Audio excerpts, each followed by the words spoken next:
नमस्कार, मैं गुड़िया शाह। गुड मॉर्निंग स्टडी में आपका स्वागत है। ऐसा फिल्मों में होता है।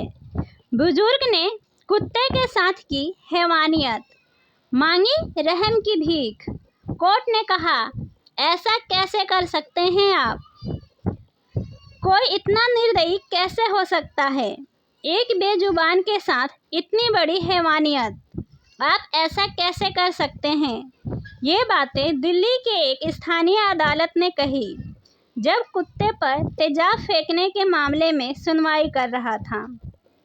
शख्स पर 2020 में कुत्ते पर तेजाब फेंकने का आरोप लगा था। आज 4 साल बाद कोर्ट ने उसे 1 साल की सजा सुनाई है। कोर्ट ने कहा कि आपने इस तरह से अपराध किया है जो न केवल इस अदालत की अंतरात्मा को झकझोरता है बल्कि रोंगटे खड़े कर देने वाला भी है।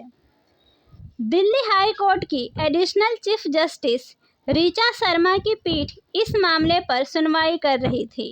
उन्होंने कहा, कुत्ते पर कोई एसिड अर्थात जलाने वाला पदार्थ फेंकना जिसके कारण उसकी एक आंख चली गई, यह काफ़ी गंभीर और संगीन है।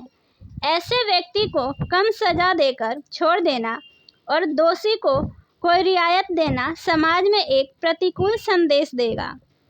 हालांकि दोषी को 1 महीने की जमानत मिली थी ताकि वह आरोप मुक्त होने के लिए अपील कर सके।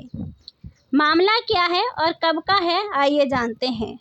कुत्ते पर तेजाब फेंकने वाला यह मामला कोविड के दौरान 2020 की है। पहाड़गंज के रहने वाले ओनवती यादव ने केस दर्ज कराई थी। उसके कुत्ते पर एक शख्स ने कुत्ते की आंख, चेहरे और शरीर के अन्य अंगों पर तेजाब फेंका। उसका यह भी आरोप था कि जब वह अपने कुत्ते को नहला रही थी तो उस शख्स ने उसके साथ अश्लील हरकत की और कुत्ते को जान से मारने की धमकी दी। कोर्ट में क्या हुआ, आइए जानते हैं। कोर्ट ने आरोपी को दोषी मानते हुए आईपीसी की धारा 429 जो कि मवेशियों और को मारना या अपंग करना आदि से संबंधित है और पशु क्रूरता अधिनियम 1960 की धारा 11(1) जो कि पशुओं के साथ क्रूरता करना के तहत अपराध के लिए दोषी ठहराया था। इसमें आरोपी को 1 साल के साधारण कारावास और 10,000 रुपये के जुर्माने की सजा सुनाई।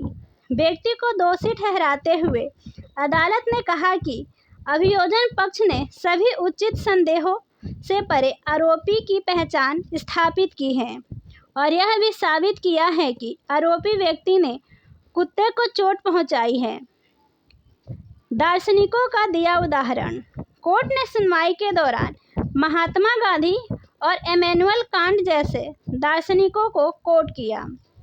कोर्ट ने कहा, एक बेजुबान प्राणी के लिए जीवन उतना ही प्रिय है जितना कि किसी भी इंसान के लिए।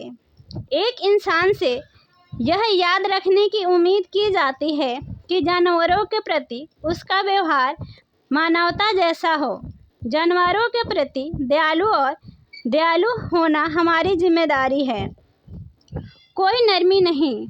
बचाव पक्ष ने अदालत से विनती की कि उसका मुवक्किल 70 साल का है और वह दैनिक जीवन के लिए दूसरे पर आश्रित हैं, उसके प्रति नरमी बरती जाए, लेकिन अदालत ने उनके अनुरोध को रिजेक्ट कर दिया। अदालत ने कहा कि अपराधी मुकदमे की तुलना किसी स्टंट फिल्म के नकली दृश्य से नहीं की जा सकती और आरोपी के दोषी या निर्दोष होने का पता लगाने के लिए कानूनी मुकदमा चलाया जाता है।